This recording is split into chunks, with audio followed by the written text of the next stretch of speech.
মানুষ মাত্রই ভুল করে। আমার অতীত কোনো কর্মকাণ্ড, সেখানে যদি কোনো ভুল থেকে থাকে, আমি ফরিদপুর ১ আসনের সকল সম্মানিত নাগরিকবৃন্দের কাছে দুঃখ প্রকাশ করি এবং ক্ষমাও চাই।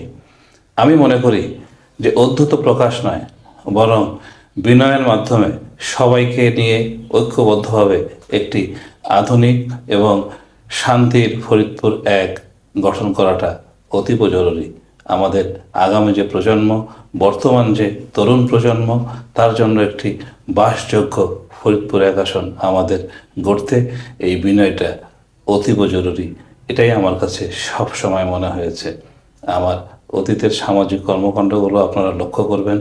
আমি চেষ্টা করেছি অসহায়, দরিদ্র, সুবিধা বঞ্চিত যে নাগরিকেরা আছেন তাদেরকে সমাজের সামনের কাতারে নিয়ে আসার জন্য আমার কাঞ্চনমুন্সী ফাউন্ডেশনের বেশ কিছু কর্মসূচি ছিল এবং সেটি কিছু কিছু চলমানও আছে। তো এই কাজগুলোকে আরও এগিয়ে নিয়ে যাওয়ার জন্য আপনাদের সকলের সহযোগিতা চাই।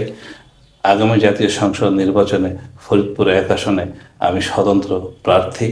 আপনাদের যদি মনে হয় যে আপনারা আমাকে দিয়ে নিরাপদ বোধ করেন, আপনাদের সম্মান এবং মর্যাদা আমাকে দিয়ে সুরক্ষিত হবে, তাহলে আপনারা আমাকে সমর্থন করবেন।